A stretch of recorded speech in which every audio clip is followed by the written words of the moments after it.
रुड़की के इमलीखेड़ा क्षेत्र में लगातार भूमाफियाओं के द्वारा अवैध कॉलोनियां काटी जा रही हैं।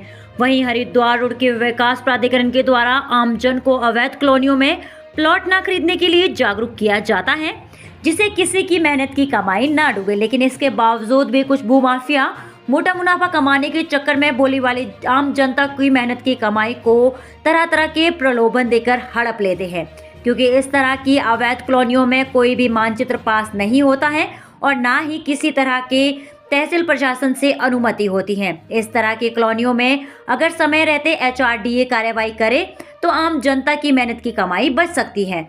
वहीं इमलीखेड़ा नगर पंचायत में भी बिना अनुमति के कॉलोनी काटी जा रही है। हरिद्वार रुड़की विकास प्राधिकरण के उपाध्यक्ष का कहना है कि अवैध कॉलोनियों के खिलाफ विभाग लगातार कार्रवाई कर रहा है। अगर इस तरह का कोई मामला आता है तो कॉलोनी को ध्वस्तीकरण के साथ साथ बड़ी कार्रवाई की जाएगी। मानकों के अनुसार जहां पर कॉलोनी विकसित हुई है, अगर 143 व 5C का होना भी अनिवार्य होता है, तभी जाकर HRDA से अनुमति मिलती है। अंशुल सिंह ने आम जनता से अपील की है कि आप अपनी मेहनत की गाड़ी कमाई से खरीदारी करने जा रहे हैं तो पूरी प्लॉट को जांच परख कर ही खरीदे, जिससे आगे जाकर आपको पछताना ना पड़े।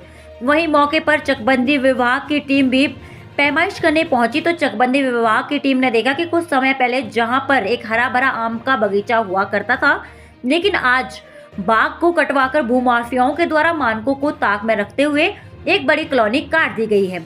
चकबंदी के कानूनगो नरेश पाल का कहना है कि यह कॉलोनी पूरी तरह से अवैध है और हमारे द्वारा इसको नोटिस भी दिया जाएगा, क्योंकि इमलीखेड़ा क्षेत्र में अभी चकबंदी प्रक्रिया चल रही है।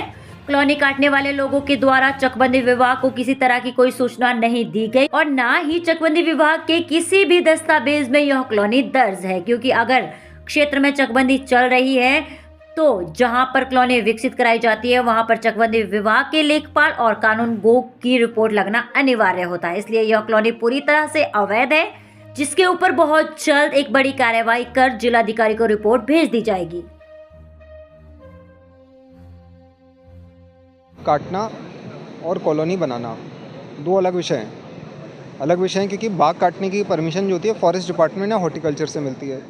ऑलरेडी DPO साहब का एक लेटर आ चुका है और हमने उनको पहले ही आगाह कर दिया है कि आप कोई भी परमिशन मत दो 10 या 12 पेड़ काटने की, और अगर आप देते हैं आप हमें अवगत कराइए ताकि हम उस जगह नक्शा ना पा सकें। क्योंकि जब मेरे पास इन्फॉर्मेशन आएगी कि भाई ये वाले हमने परमिशन दी थी तो वहाँ ज़्यादा ये हो गया है, तो मैं आशा करता हूँ कि वो परमिशन हमें रेगुलरली सप्लाई करेंगे, उसके बेसिस पे हम एक्शन करेंगे। Already he is very active, we have a very good DFO।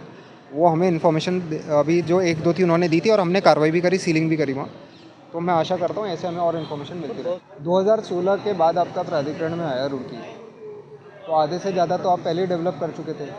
कोई जिला पंचायत से पास था, कोई इससे पास था। लगातार हमारी कार्रवाइयाँ चल रही हैं और अगर ऐसा संज्ञान में लाता कोई स्पेसिफिक मैटर है आप बताएंगे तो हम उस पर भी कार्रवाई करेंगे। तो हमने हॉर्टिकल्चर को ऑलरेडी बोल रखा है, फॉरेस्ट को ऑलरेडी बोल रखा है कि आप परमिशन इस पर रोक लगाइए।